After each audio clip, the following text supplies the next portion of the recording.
রহমানকে দেশে এনে বিচার করা হবে বললেন প্রধানমন্ত্রী। ৭ই জানুয়ারির ভোটে চক্রান্তের জবাব দেওয়ার আহ্বান। নির্বাচনে জিততে প্রার্থীদের ক্লান্তিহীন প্রচার, নানা প্রতিশ্রুতিতে ভোটার আকর্ষণের চেষ্টা। হেভিওয়েটদের লড়াইয়ে জমজমাট সিলেটের ভোটের রাজনীতি, নৌকার সঙ্গে জাপা তৃণমূল ও স্বতন্ত্রের প্রতিদ্বন্দ্বিতা।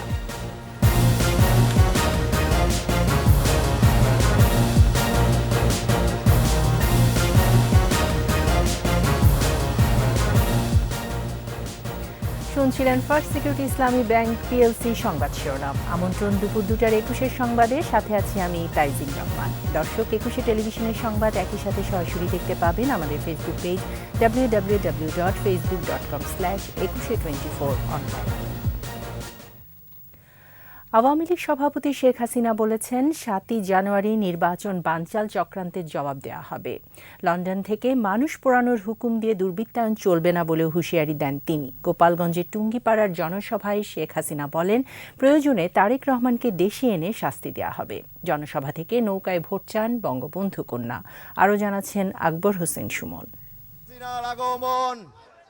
নির্বাচনী প্রচারণার ধারাবাহিকতায় জন্মস্থান গোপালগঞ্জের টুঙ্গিপাড়ায় জনসভায় যোগ দেন আওয়ামী লীগ সভাপতি শেখ হাসিনা।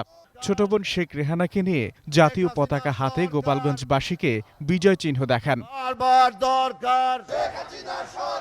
বক্তৃতায় নির্বাচন বানচালের চক্রান্ত এবং বিএনপি জামাতের ভূমিকা তুলে ধরে ৭ জানুয়ারিতে জবাব দেয়া হবে বলে জানান প্রধানমন্ত্রী। যে এই নির্বাচনটা খুব শান্তিপূর্ণভাবে হতে হবে।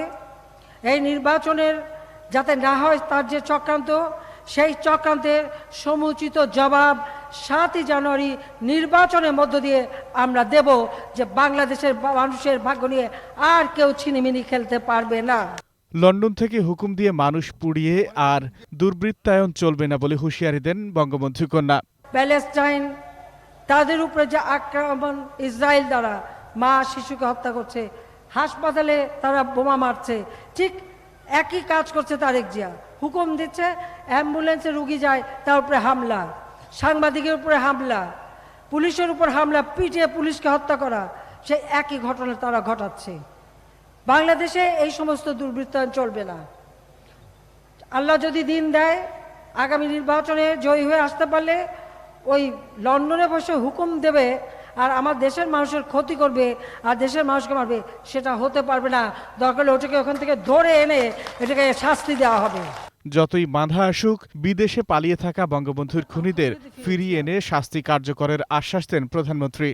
আমেরিকায় সেই খুনি রাশেদকে আশ্রয় দিয়ে রেখেছে, কানাডা নূরকে আশ্রয় দিয়ে রেখেছে, আর ডালিমা রশিদ পাকিস্তান আর লিবিয়াতে যাতায়াত করে। তারপর আমাদের প্রচেষ্টা আছে যে ওই খুনিদেরকে ধরে এনে তাদের বিচারের রায় আমরা কার্যকর করব, জাতির পিতার হত্যাকারীদের বিচারের রায় আমরা কার্যকর করব।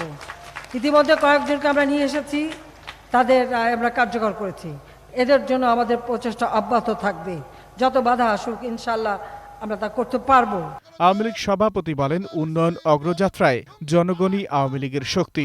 এদেশের মানুষের ভাগ্য পরিবর্তনে যখন আওয়ামী লীগ কাজ করে, তখন বারবার বাধা সৃষ্টি করার চেষ্টা করে, কিন্তু তারা সফল হতে পারবে না, কারণ জনসমর্থন তাদের নেই। আকবর হোসেন সুমন, 21 টেলিভিশন, ঢাকা। মাদারীপুরের কালকিনিতে নির্বাচনী জনসভায় যোগ দেবেন শেখ হাসিনা। সেখানে আছেন সহকর্মী প্রণব চক্রবর্তী। প্রণব, কালকিনি জনসভার বিষয়ে আমাদের বিস্তারিত জানান। তাইজিদ, আপনি যেমনটি বলছিলেন, আসলে কালকিনিতে প্রথমবার আসছেন প্রধানমন্ত্রী অর্থাৎ আওয়ামী লীগ সভাপতি শেখ হাসিনা। কাজেই উৎফুল্লটা আসলে গত কয়েকদিন ধরে চলছে। আজকে আমরা যেটি দেখেছি সকাল থেকে, এরই মধ্যে আমি যদি একটু আপনাকে দেখাই যে কালকিনি সৈয়দ আবুল হোসেন কলেজের মাঠে যে জনসভা, নির্বাচনী জনসভায় কিছুক্ষণের মধ্যেই আওয়ামী লীগ সভাপতি শেখ হাসিনা এসে যোগ দেবেন, সেটি এরই মধ্যে কানায় কানায় পূর্ণ হয়ে গেছে। লাখো জনতার উপস্থিতিতে এই জনসভায় প্রধানমন্ত্রী শেখ হাসিনা কিছুক্ষণের মধ্যে ভাষণ দেবেন। আমরা যদি একটু বলি যে আমরা সকাল থেকেই দেখেছি যে মাদারীপুর, শরীয়তপুর এবং আশপাশের জেলা থেকে নেতা কর্মীরা এখানে এসেছেন এবং বিভিন্ন বয়সের নারী পুরুষ এবং বিভিন্ন বয়সের নেতা কর্মীরা এবং তারা এখানে উপস্থিত হয়েছেন। এবং তারা অপেক্ষায় আছেন, এই তীব্র রোদ উপেক্ষা করেও তারা অপেক্ষায় আছেন আওয়ামী লীগ সভাপতি শেখ হাসিনা এখানে বক্তব্য দেবেন এবং তার নির্দেশনার অপেক্ষায়। এবং দলে দলে এবং এখনো আমরা দেখছি যে এই নির্বাচনী জনসভার মাঠের বাইরেও হাজারো মানুষ অপেক্ষা করছেন, তারা শেখ হাসিনার অপেক্ষায় আছেন এবং তাদের দাবি একটাই যে নৌকার পক্ষে তারা স্লোগান দিচ্ছেন এবং তারা নৌকাকে জয়যুক্ত করার জন্য এখানে তারা জড়ো হয়েছেন। তারা সেটা বলছেন নির্বাচনী জনসভার যে মঞ্চ রয়েছে সেই মঞ্চেও আমরা দেখছি যে কেন্দ্রীয় নেতারা এখানে বক্তব্য রাখছেন। ডক্টর আব্দুল সোবান মিয়া গোলাম এই মাদারীপুর 3 আসনের দ্বিতীয় চার আওয়ামী লীগের প্রার্থী, নৌকার প্রার্থী আব্দুল সোবান গোলামকেও আমরা দেখছি এখানে। সব থেকে বড় কথা হচ্ছে প্রথমবারের মতো এই মাদারীপুরে এর আগে শেখ হাসিনা বিভিন্ন সভায় এসে বক্তব্য দিলেও কালকিনিতে এবারে তিনি প্রথম। এই কালকিনি মানুষ আসলে বলছেন যে তারা ধন্য মনে করছেন শেখ হাসিনাকে এবং তারা অপেক্ষা করছেন শেখ হাসিনা বক্তব্য দিবেন এবং সেই বক্তব্য থেকে মাঠে গিয়ে কাজ করবেন। তাই জিজ্ঞেস ছিল আমার কাছে প্রণব, ধন্যবাদ আপনাকে। নির্বাচন সুষ্ঠু করতে সিলেটের 6টি আসনের প্রার্থীদের সহযোগিতা চেয়েছেন প্রধান নির্বাচন কমিশনার কাজী হাবিবুল আওয়াল। সিলেট সার্কিট হাউসে মতবিনিময় সভায় সিইসিকে বিভিন্ন অভিযোগ জানান প্রার্থীরা। তাদের অভিযোগ আমলে নিয়ে একটি শান্তিপূর্ণ সুষ্ঠু নির্বাচন করতে কমিশনের অঙ্গীকারের কথা জানান কাজী হাবিবুল আওয়াল। সিলেটের সবগুলো আসনের প্রতিদ্বন্দ্বী ৩৫ জন প্রার্থী মতবিনিময় সভায় অংশ নেন। পরে জেলা শিল্পকলা মিলনায়তনে জেলা প্রশাসনের কর্মকর্তা এবং আইনশৃঙ্খলা বাহিনীর কর্মকর্তাদের সাথে মতবিনিময় করেন প্রধান নির্বাচন কমিশনার।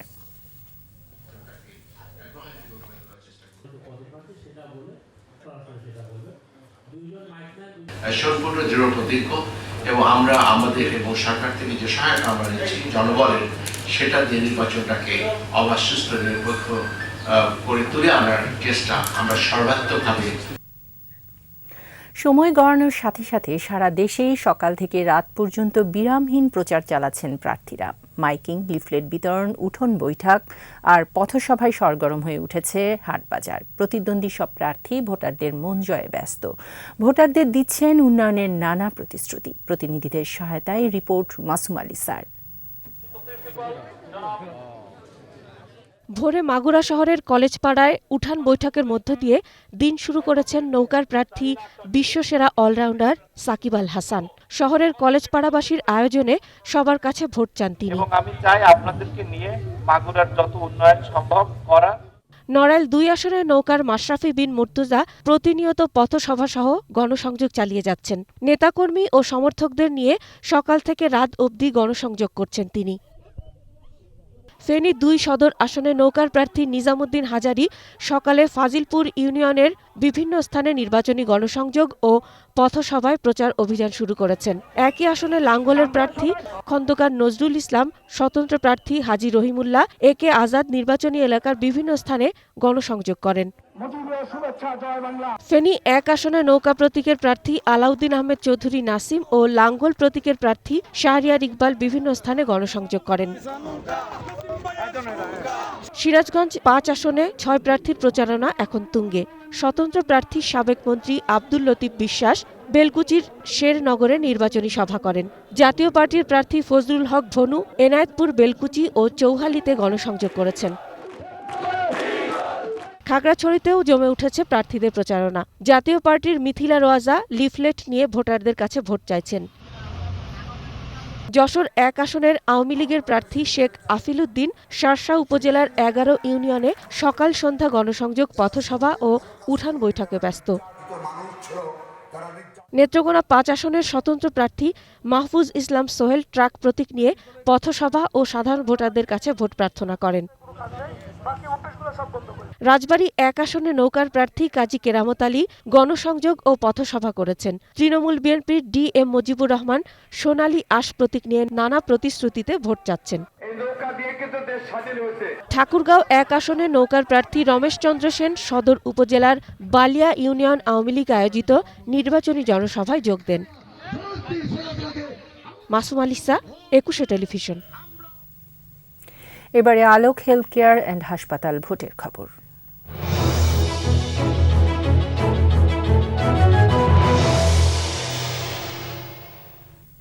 হেভিওয়েট প্রার্থীদের লড়াইয়ে জমজমাট সিলেটের ভোটের রাজনীতি। সিলেট ১ আসনে পররাষ্ট্রমন্ত্রী একে আব্দুল মোমেনের সামনে শক্ত কোনো প্রতিদ্বন্দ্বী নেই। ৪এও প্রবাসী কল্যাণমন্ত্রী ইমরান আহমেদ অনেকটাই নির্ভার। তবে সিলেট ৬-এ সাবেক শিক্ষামন্ত্রী নুরুল ইসলাম নাহিদের সাথে লড়াই হবে তৃণমূল বিএনপির চেয়ারম্যান শমশের মবিন চৌধুরীর। ভোটের মাঠে আছে জাতীয় পার্টি, গণফোরাম ও ইসলামী ঐক্যজোটের প্রার্থী। তবে আরও উন্নয়নের আশায় ভোটের অপেক্ষায় ভোটাররা। সিলেট বিভাগীয় প্রতিনিধি ওয়েস খসরু রিপোর্ট জানাচ্ছেন মানিক শিকদার। সুরমাপাড়ের জেলা সিলেট। চা বাগান আর কমলা লেবুর জন্য বিখ্যাত সিলেট গত ১.৫ দশকে বদলে গেছে। আন্তর্জাতিক ক্রিকেট স্টেডিয়াম, নগরের তারবিহীন সড়ক, আইসিটি পার্ক নগরের সৌন্দর্য বাড়িয়েছে। শুধু নগরই নয়, গ্রামেও পৌঁছে গেছে শহরের সুবিধা। তাই তো ভোটারদের বিবেচনায় উন্নয়ন। এই সরকার ক্ষমতা আসার পরে যে উন্নয়ন হয়েছে অত্যন্ত আনন্দিত। সাধারণ ভোটারদের মাঝে উৎসাহের কমতি নেই। জ্বালাও পোড়াওয়ের বিপরীতে প্রগতিকেই প্রাধান্য দিচ্ছেন তারা। নতুন ভোটাররা চান শান্তিপূর্ণ ভোট। সুষ্ঠু একবারে শান্তি শৃঙ্খলায় নির্বাচন হইতো, আমরা এটাই বিশেষ করে আশা করি। নতুন ভোটার হিসেবে আমি যোগ্য প্রার্থীকে ভোট দিতে চাই। জনগণ যাতে আজ এখন যেভাবে তাদের পাশে যেতে পারছে তেমন যেন ভবিষ্যতেও নির্বাচিত হওয়ার পরে যেতে পারে। মানুষ তো এখন আগুন চায় না, সন্ত্রাস চায় না, মানুষ সুবিধা চায়। চা বাগান থেকে শতভাগ ভোট কালেকশন করার চেষ্টা আমরা আছি। বরাবরই সরকারের গুরুত্বপূর্ণ মন্ত্রণালয় সামলান সিলেটের জনপ্রতিনিধিরা। বিশেষ করে আবুল মাল মুহিতের হাতের ছোঁয়ায় সিলেট এখন উন্নত এক জনপদ। তারই সহোদর একে আব্দুল মোমেন সামলাচ্ছেন পররাষ্ট্র মন্ত্রণালয়। সিলেট ১ আসনে এনপিপি, ইসলামী ঐক্যজোট সহ বেশ কটি দলের প্রার্থী থাকলেও শক্ত কোনো প্রতিদ্বন্দ্বী নেই একে আব্দুল মোমেনের সামনে। উন্নত দেশের নাগরিক যখন বেশ ভালো অবস্থানে থাকে, প্রত্যেকের গাড়ি আছে, প্রত্যেকের বাড়ি, আমরা চাই আমাদের দেশের প্রত্যেকের নাগরিকে সেই অবস্থায় পড়বে। সিলেট ২-এ আওয়ামী লীগের জেলা সভাপতি শফিকুর রহমান চৌধুরীকে লড়তে হবে বর্তমান এমপি গণফোরামের মোকাব্বির খান, জাপার ইয়াহিয়া চৌধুরী সহ আরও কয়েকটি দলের প্রার্থীর সঙ্গে। সিলেট ৩-এ নৌকার প্রার্থী বর্তমান এমপি হাবিবুর রহমান হাবিবকে লড়তে হবে নিজ দলের স্বতন্ত্র প্রার্থী ডাক্তার মোহাম্মদ ইহতেশামুল হক চৌধুরী দুলাল সহ আরও কয়েকটি দলের প্রার্থীর সঙ্গে। সিলেট ৪-এ আওয়ামী লীগের প্রার্থী ইমরান আহমেদের বিপক্ষেও শক্ত কোনো প্রতিদ্বন্দ্বী নেই। এখানে উন্নয়ন প্রকল্পর অনেক কিন্তু স্কোপ আছে, সেই স্কোপগুলি আমরা কিন্তু ইউটিলাইজ করতে পারবো। আশা করি ডেভেলপমেন্ট অনেক হবে। সিলেট ৫-এ নৌকার প্রার্থী বীর মুক্তিযোদ্ধা মাসুকুদ্দিন আহমদ। তাকে চ্যালেঞ্জ জানিয়ে ভোটের মাঠে আছেন জাতীয় পার্টির প্রার্থী সাব্বির আহমদ, নিজ দলের স্বতন্ত্র আহমদ আল কবির সহ আরও কয়েক দলের প্রার্থী। তবে জমজমাট লড়াই হবে সিলেট ৬-এ। সাবেক মন্ত্রী নুরুল ইসলাম নাহিদকে চ্যালেঞ্জ জানাচ্ছেন তৃণমূল বিএনপির চেয়ারম্যান শমশের মবিন চৌধুরী। ভোট দেওয়ার জন্য জনগণ দাঁড়িয়ে আছে, তাই না, অপেক্ষা করছে। এবার দেখেন নির্বাচনে সারা পড়েছে। ভোটের দিন উৎসব মুখর করতে ভোটারদের কেন্দ্রে আনতে কাজ করছেন আওয়ামী লীগ নেতারা। জাতীয় পার্টি, বিএনএফ, স্বতন্ত্র তারা নির্বাচন করছে, কিন্তু আমরা আমাদের পার্টির পক্ষে, দলের পক্ষে, নৌকার পক্ষে আমরা অবিচল। সিলেটে এবার ভোটার সংখ্যা ২৭,১৩,৫০৬ জন। মানিক শিকদার, ২১ টেলিভিশন। দ্বাদশ জাতীয় সংসদ নির্বাচনের পরিবেশ সুষ্ঠু ও শান্তিপূর্ণ রাখতে পুলিশ কাজ করছে বলে জানালো পুলিশ সদর দপ্তর। দুপুরে দ্বাদশ সংবাদ সম্মেলনে ডিআইজি আনোয়ার হোসেন জানান, পক্ষপাতের অভিযোগে যেসব পুলিশ সদস্য বদলি হচ্ছে অথবা প্রত্যাহার হচ্ছেন তাদের বিরুদ্ধে তদন্ত চলছে। অভিযোগ প্রমাণ হলে বিভাগীয় ব্যবস্থা নেওয়া হবে বলেও জানান তিনি। ২৮শে নভেম্বর বিএনপির সমাবেশ থেকে সহিংসতার পর গণগ্রেফতার বিষয়ে সংবাদ সম্মেলন থেকে জানানো হয়, কাউকেই রাজনৈতিক উদ্দেশ্যে গ্রেফতার করা হচ্ছে না।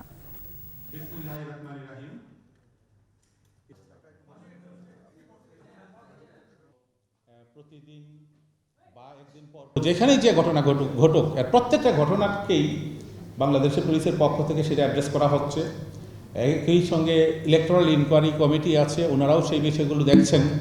সবাই মিলে যে ঘটনার যে রকমের প্রয়োজন যেটার বিরুদ্ধে সেইভাবে আইনগত ব্যবস্থা গ্রহণ করা হচ্ছে। অর্থাৎ আমরা সামগ্রিকভাবে দ্বাদশ জাতীয় সংসদ নির্বাচন যেন শান্তিপূর্ণভাবে অনুষ্ঠিত হতে পারে, এই জন্য আমরা আমাদের সর্বাত্মক প্রচেষ্টা অব্যাহত রেখেছি। তেল কয়লার পর এবার নবায়নযোগ্য বিদ্যুৎ উৎপাদনের দিকে বাড়তি মনোযোগ দিচ্ছে সরকার। এক্ষেত্রে বেশি গুরুত্ব পাচ্ছে সৌর বিদ্যুৎ। সরকারি বেসরকারি উদ্যোগে দেশি বিদেশি বিভিন্ন প্রতিষ্ঠান 1/2 সৌর বিদ্যুৎ কেন্দ্র নির্মাণ এবং পরিচালনার প্রক্রিয়ায় রয়েছে। বিদ্যুৎ বিভাগ বলছে, সৌরশক্তি ব্যবহারের মাধ্যমে 2041 সাল নাগাদ 10,000 মেগাওয়াট বিদ্যুৎ উৎপাদন করতে চায় সরকার। তবে সাশ্রয়ী মূল্য নিশ্চিতের পরামর্শ অর্থনীতিবিদদের। তৌহিদুর রহমানের রিপোর্ট। বিশ্বজুড়ে কার্বন নিঃসরণ কমাতে জীবাশ্ম জ্বালানির ব্যবহার কমিয়ে আনার চেষ্টা চলছে। বৈশ্বিক উষ্ণায়নে দায়ী না হলেও এই পথে হাঁটছে বাংলাদেশও। জোর দিয়েছে নবায়নযোগ্য বিদ্যুতে। বিদ্যুৎ বিভাগের তথ্যমতে গত জুন পর্যন্ত 6 বছরে উৎপাদনে এসেছে অন্তত 10টি সৌর বিদ্যুৎ কেন্দ্র। এসব কেন্দ্রের সক্ষমতা প্রায় 460 মেগাওয়াট। এছাড়া নির্মাণাধীন ও পাইপলাইনে আছে আরও প্রায় 1/2 সৌর বিদ্যুৎ কেন্দ্র, যার মোট উৎপাদন ক্ষমতা 3,500 মেগাওয়াটের কাছাকাছি। 10টা বড় সোলার পাওয়ার প্ল্যান্ট থেকে আমাদের সোলার পাওয়ার গ্রিডে যোগ হচ্ছে 461 মেগাওয়াট। আর আমাদের টোটাল রিনিউয়েবল এনার্জি জেনারেশন এই মুহূর্তে 1200 মেগাওয়াট। এর ভিতরে আমাদের অ্যাপ্রক্সিমেটলি 800 মেগাওয়াট অন গ্রিড, সেগুলো গ্রিড কানেক্টেড। আমাদের রিনিউয়েবল এনার্জি জেনারেশনের যে ভিশন বা টার্গেট যেটাই বলি না কেন, সেটা বাস্তবায়ন করতে সক্ষম হবে এবং সরকার সেটা বাস্তবায়ন করার জন্য যথাযথ পরিকল্পনা গ্রহণ করছে। তিস্তাপাড়ে গড়ে উঠছে 200 মেগাওয়াট উৎপাদন ক্ষমতার বিশাল সোলার পাওয়ার প্ল্যান্ট। সরকারি বেসরকারি উদ্যোগে দেশি কর্পোরেট ও বিদেশি প্রতিষ্ঠানে নানা প্রান্তে গড়ে তুলছে এসব পাওয়ার প্ল্যান্ট। এখানে আমাদেরকে আরও পাওয়ার দরকার আছে আমাদের ন্যাশনাল গ্রিডের জন্য।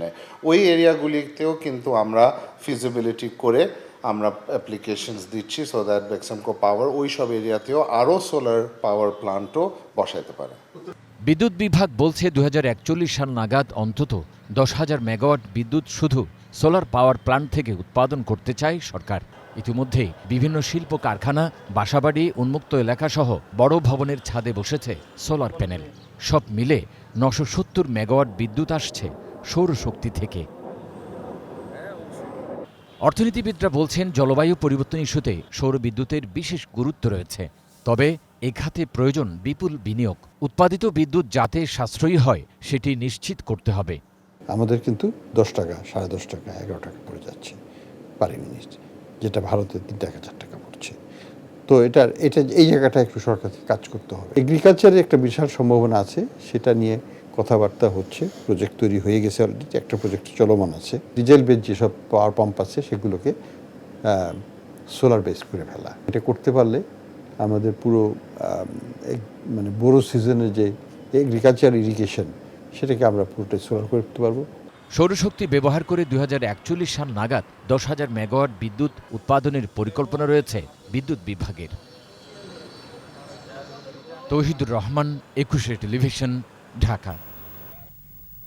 শেষ করছি দুপুর 2টার 21 সংবাদ। যাবার আগে ফার্স্ট সিকিউরিটি ইসলামী ব্যাংক পিএলসি সংবাদ শিরোনামগুলো জানিয়ে দিচ্ছি আরও একবার। তারিখকে দেশে এনে বিচার করা হবে বললেন প্রধানমন্ত্রী। 7 জানুয়ারির ভোটে চক্রান্তের জবাব দেওয়ার আহ্বান।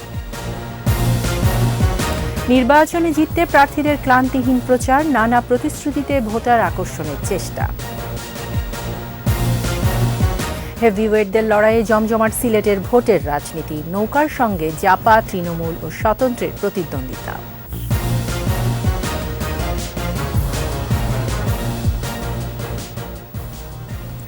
সর্বশেষ খবর জানতে ডায়াল করুন 2021 নম্বরে আর ভিজিট করুন 21-tv.com এই ওয়েবসাইটে। এছাড়া ফেসবুকে ভিজিট করতে পারেন facebook.com/2124 অনলাইনে। এতক্ষণ সঙ্গে থাকার জন্য ধন্যবাদ। পরবর্তী সংবাদ সন্ধ্যা 6টায় 21 দেশের সংবাদ দেখার আমন্ত্রণ রইল। 21 সাথেই থাকুন।